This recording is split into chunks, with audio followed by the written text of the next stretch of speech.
On January 10th, 1973, the sky over San Justo in the province of Santa Fe became a dark omen of the unimaginable. At 2:15 p.m., a black cloud began to slowly swirl on the horizon. For many, it was just another storm. But in reality, it was the birth of a monster that would unleash devastation never before seen in the southern hemisphere. This is the story of the perfect storm, of those who survived to tell the tale, and how science still struggles to understand its magnitude. San Justo, a quiet town in the heart of the Argentine province of Santa Fe, woke up that Wednesday, January 10th, 1973, to the same routine as any summer. The dusty streets were barely alive with the murmur of the first shops opening their doors, while residents took advantage of the first hours of the day to do their shopping before the heat became unbearable. At first glance, everything was normal. No one could have imagined that this would be the last sunrise for dozens of families, and that in just a few hours the serene landscape would be transformed into a field of ruins. The morning began with a strange feeling. The heat was stifling, dense, as if the air clung to one's skin.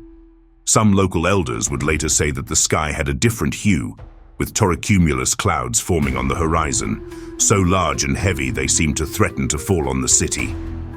Local radio stations spoke only of the stifling weather, while families prepared for lunch and took refuge in the obligatory siesta. It was the perfect time to rest, and the perfect time for the disaster to take everyone by surprise. Liliana Sacco, barely 17 years old, lay down on her bed with a book. She hated sleeping after lunch, but that afternoon the heat was so crushing that she could barely turn a few pages before she collapsed. A few blocks away, Ana Maria Maidana, 23, felt something strange in the air. Her father shouted from the yard, "Close everything, a big storm is coming." She ran to secure the doors and windows, unaware that those moments would mark her life forever. At that same time, Esther Grosso was cleaning her house while her 9-month-old daughter slept in her arms. Through the window, she saw something that chilled her blood. Clouds changing color, flying trash, branches shooting out like spears. It was then that she heard a noise impossible to describe, something she would remember as the roar of 1,000 runaway trains. She ran to hug her little Maria Alejandra, and in that instant, everything changed. The air, heavy as a crouching animal, was charged with electricity. No one in San Justo had ever experienced anything like it. There were storms, yes, even strong ones, but nothing that foreshadowed the fury of what was about to happen. The most attentive perceived a strange smell, a metallic stench, almost like sulfur, mixed with the hot aroma of asphalt and dry earth. It was the prelude to hell. The clock hands read 2:15 in the afternoon. It was then that the dark, swirling sky began to spin. On the outskirts of the city, near the General Belgrano railway tracks, a column of wind rose like a giant, a monster that in less than a minute reached the highest category on the Fujita scale, F5. To the locals, it was as if a black beast had descended from the sky. The first few seconds were filled with confusion. Some people in the houses were peeking out to see what was happening. Ana Maria, out of pure curiosity, cracked open the door she had rushed to secure and saw something she would never forget. It wasn't leaves or papers flying through the sky, but metal sheets, roofs, branches, refrigerators, and even animals being swept away by the violent wind. Hundreds of little pieces of paper, she thought at first, until horror forced her to close the door. What began as a black cloud on the horizon became a swirling column of dantesque proportions, a living wall of air and debris. The tornado moved in from the outskirts of town, near the General Belgrano railway tracks. Its birth was almost imperceptible to most residents, but for those in the countryside, the sight was terrifying. A dark spiral rising from the ground, swallowing dust and debris, while the sky took on a violet hue. The air pressure dropped abruptly. Many described a strange sensation in their bodies, as if the wind were knocking the wind out of them. Then came silence, a brief, almost unearthly silence, and then the roar of chaos. Liliana Sacco was about to fall asleep when she heard a sound she couldn't ignore. It was like 1,000 trains were passing over my head, she would say years later. She felt the ground shake. Everything was moving. She ran to a corner next to the wardrobe, looking for a makeshift shelter, but there was no time for anything. An invisible force ripped the door off the cabinet and threw it through the air. Liliana was trapped under debris, a beam pressing against her chest, mud and dust covering her face. She could barely breathe. A few blocks away, Ana Maria Maidana tried to close her front door when she saw hundreds of little pieces of paper in the air. It took her only a moment to realize they weren't paper, but sheets of metal, branches, wood, and pieces of roofing flying in all directions. The wind was so strong that when she tried to push the door to lock it, the gust blew her backward. The next thing she remembers is a spark to her head, and then the icy rain hitting her skin. She woke up half naked in the middle of a street that no longer existed. The tornado, with winds exceeding 400 kilometers per hour, disintegrated everything it touched. Trucks with trailers spun like tops before crashing down hundreds of meters away. A soda delivery truck was thrown 300 meters, and the horse pulling it was found embedded in the top of a eucalyptus tree. Cows were lifted more than 30 meters into the air before falling like rag dolls, smashed to the ground. Trees were uprooted and thrown like spears, piercing walls and roofs. Inside her home, Esther Grasso felt the wind rip out every window and every door as she hugged her 9-month-old baby. "It was like we were being tossed in the air," she later recounted. Her other daughter, Monica, barely 3 years old, was trapped in the rubble alongside her grandmother. The wind was unforgiving. When everything calmed, Monica wasn't breathing. Esther would never forget that image. The tornado's fury didn't stop at destroying homes. It ripped vehicles from their foundations. A car parked in front of a hotel was found as a wreck, its engine gone, more than 300 meters away. A mechanic's shop was completely leveled, and a truck and trailer disappeared as if swallowed by the wind. Days later, pieces of that same truck were found more than a kilometer away.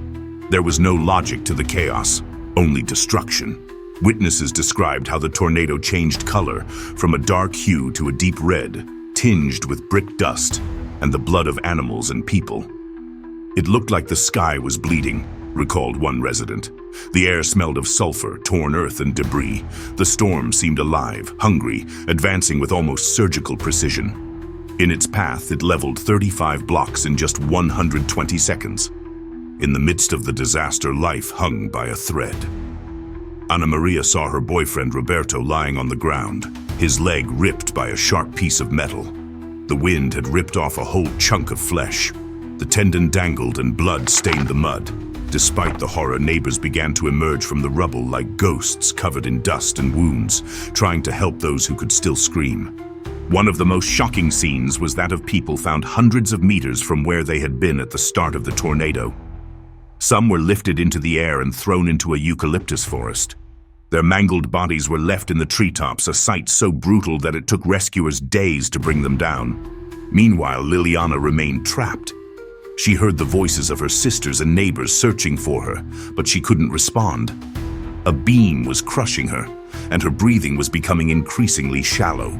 She was miraculously found, covered in mud with wounds all over her body. "I'll never know how I survived," she would later say. The violence of that phenomenon was such that specialists compared it to a weapon of mass destruction.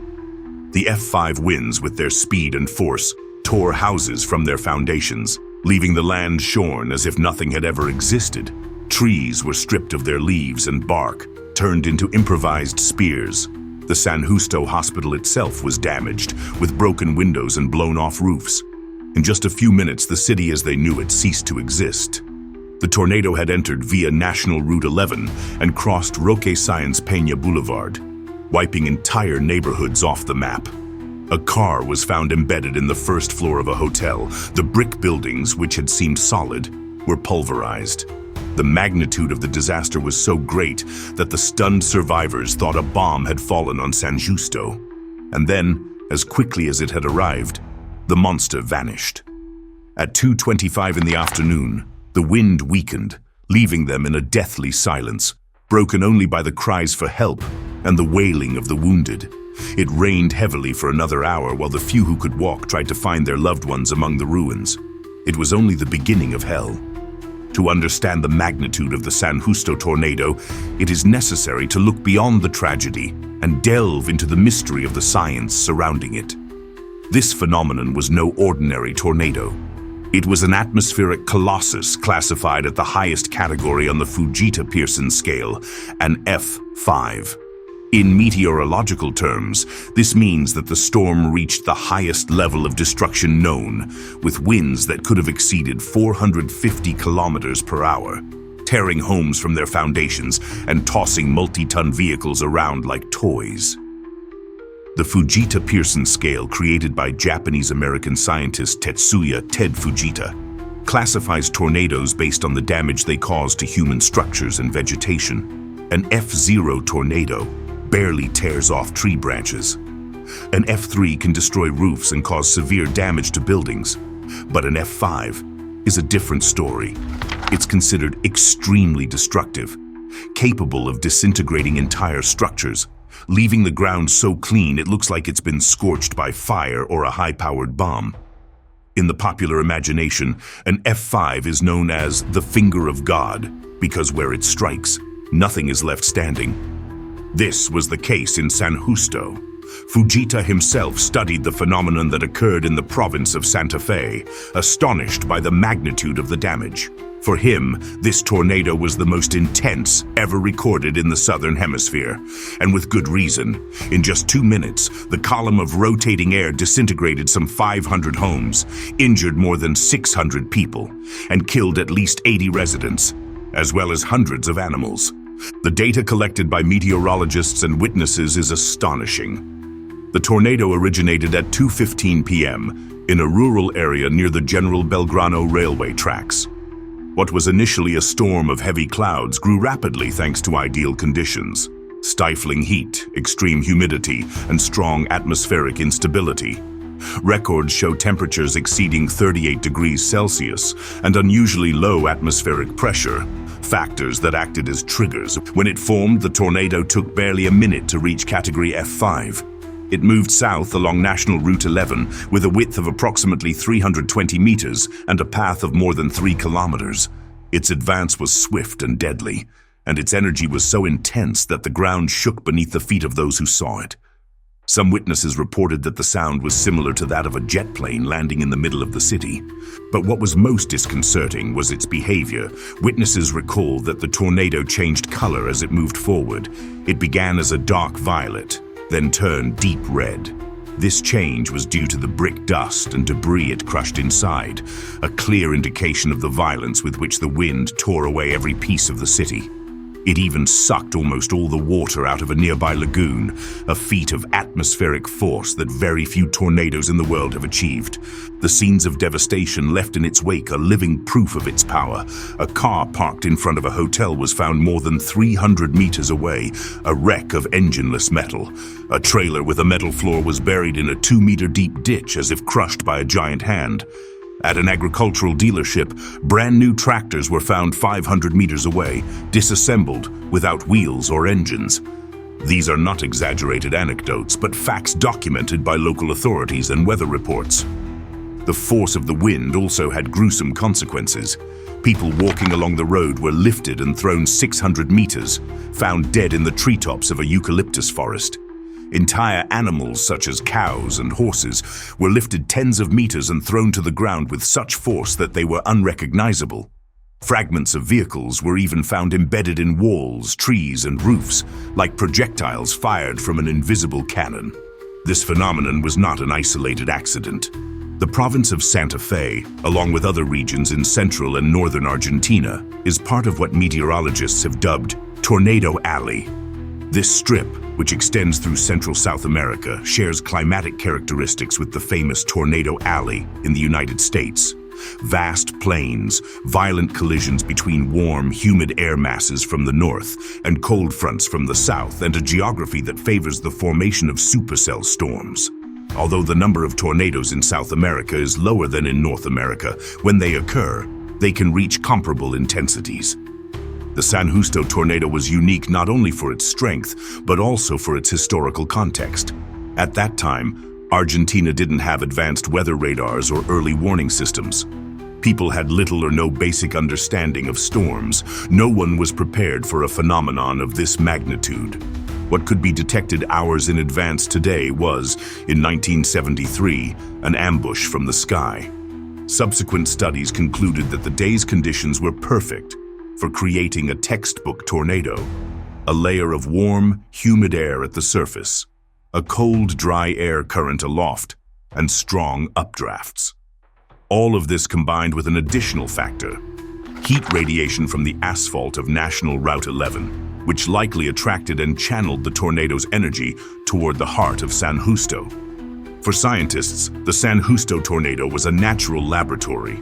For survivors, it was an incomprehensible punishment. It was as if the sky was at war with us, one witness said decades later. Studying the phenomenon helped improve our understanding of tornadoes in the southern hemisphere, but nothing can explain the violence and pain it left behind. And while science tried to unravel its secrets, the reality on the streets was different. Families torn apart, homes wiped off the map, and a city that was just beginning to understand that it had survived the most ferocious tornado ever recorded in all of South America. The moment the tornado touched the heart of San Justo, the city ceased to be a familiar place. The streets, the trees, the houses, everything blurred in a whirlwind of violence. There was no time to think or react. It was barely 2 minutes, but for those who experienced it, time became an eternity marked by the purest fear. Liliana Sacco barely managed to take cover by the wardrobe when the world seemed to explode. The roof of her house disappeared, ripped away like a sheet of paper. She felt a sharp blow, then darkness and silence. When she opened her eyes, she was trapped under a mountain of bricks and beams, the wood pressed against her chest, making it difficult to breathe. She couldn't scream. She only heard the creaking of the planks and the footsteps of people walking over the rubble. "I thought I was going to die there, buried, with no one finding me," she would later say. A few blocks away, Ana Maria Maidana opened the door to look, driven by curiosity. It was a fatal mistake. They looked like little pieces of paper in the air, but they were roofs, metal sheets, cows, and pieces of houses, she said. Before she could close the door, a brutal gust knocked her to the ground. The next thing she remembers is waking up half naked in the middle of the ruins, soaked by the rain, while her boyfriend Roberto lay beside her with his leg shattered, torn by a sheet of metal that flew like a blade. Esther Grosso experienced a different kind of terror. She was holding her baby Maria Alejandra when she felt them both being lifted off the ground. The wind dragged them through the house, crashing into walls and furniture until they fell to their knees. She managed to survive, but her eldest daughter, Monica, 3 years old, wasn't so lucky. She was trapped under the rubble and died silently, her pacifier still in her mouth. There was no way to protect her, there was nowhere to run, she would recall with tears in her eyes. The scene in the streets was apocalyptic. People wandered around naked, their skin marked by bullet wounds. Objects that had once been part of everyday life were now deadly weapons. A window turned into a guillotine, a water tank flying like a bullet, a tree transformed into a spear. A truck was found embedded in a house, and a delivery truck ended up on the shattered canopy of a eucalyptus tree. Cows, trucks, and people were flying. It was like an atomic bomb, Liliana would say. When the wind stopped, the silence was even more disturbing. It was raining heavily, but all that could be heard were the cries for help. Survivors emerged from the rubble like ghosts, covered in mud and blood, desperately searching for their families. Ana Maria ran to what had been her home and found only a pile of rubble. There, a police officer told her that her father had died, crushed by a wall. The pain was as great as the confusion. How was it possible that everything had disappeared in just 2 minutes? Witness accounts agree that the city resembled a war zone. Brick houses were reduced to dust, streets covered in unrecognizable debris, bodies lying among the wreckage. The local hospital was also damaged, without electricity, but doctors and residents did their best to care for the wounded. In a matter of hours, San Justo went from being a vibrant city to a devastated land where life and death intertwined in every corner. Hell had passed, but the real horror had only just begun. Now they had to find the missing, rescue the wounded, and understand what had happened. San Justo lay in ruins, and the wind had left more than just destruction. It had left a fear that would never be erased from the collective memory. When the wind monster vanished, San Justo was plunged into a deathly silence. Only the sound of rain and cries for help broke the devastated calm. It was as if time had stopped. The streets were unrecognizable, mountains of rubble where houses had once stood, vehicles twisted as if made of paper, and uprooted trees scattered in an indescribable chaos. Survivors staggered from the wreckage, covered in mud and blood, their eyes wide with shock. Many were naked because the wind had ripped their clothes off like a second skin. Others could barely walk, wounded by flying glass and sheet metal. It was like waking up in another world, a world where everything they knew had disappeared, one neighbor recounted. The local hospital, also battered by the storm, became a makeshift emergency center. Without electricity, doctors and nurses worked by flashlight and candlelight, treating open wounds, fractures, and amputations with minimal resources. Some patients were transported as best they could to the capital of Santa Fe, more than 100 kilometers away, in vehicles that could barely navigate the debris-strewn roads. It was like being in a war without an army, where the local residents were the only soldiers, one volunteer recalled. The scene was bleak. Authorities began lining up the lifeless bodies in the police headquarters hallway and the hospital corridors for identification. There were dozens of them, covered only by blankets or sheets. Many were unclothed, and the beatings had left them unrecognizable. Relatives searched among them with a mixture of fear and hope, fearing to find the face of a loved one. The stories of loss were devastating.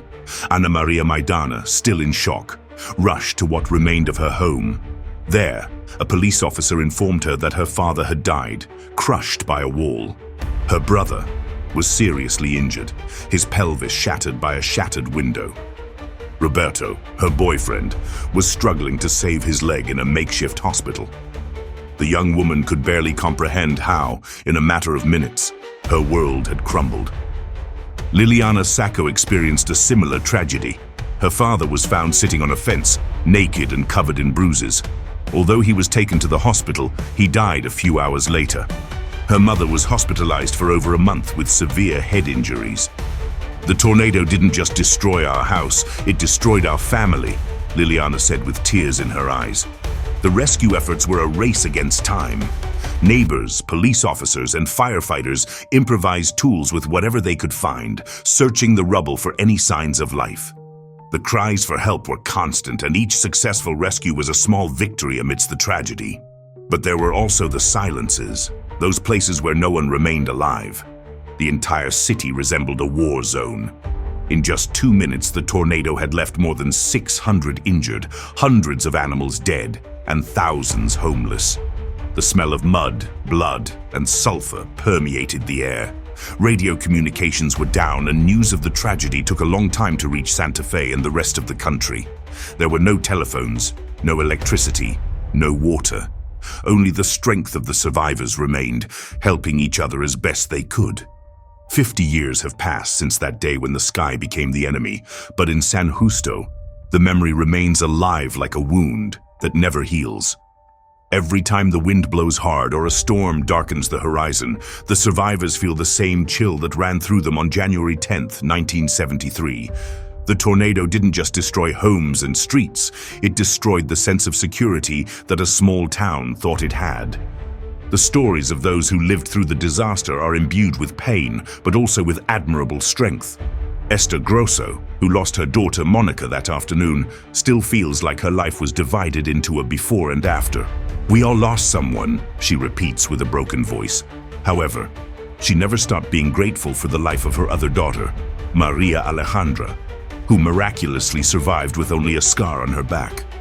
"The tornado taught me that life is fragile, but also that every day we breathe is a gift," she confesses. Ana Maria Maidana, forever scarred by the death of her father and the wounding of her boyfriend Roberto, returned to San Justo years later, despite the fear that never left her. "I live looking at the clouds. The fear doesn't go away, but it's part of who I am," she says. Liliana Sacco, for her part, spent 40 years unable to speak about what happened. Silence was her way of surviving.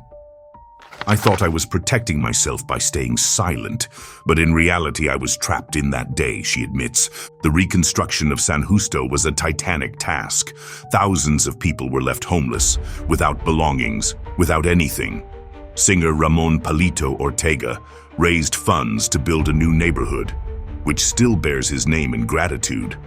Solidarity became the driving force of a battered town, where every resident contributed what they could to restore some dignity to those who had lost everything.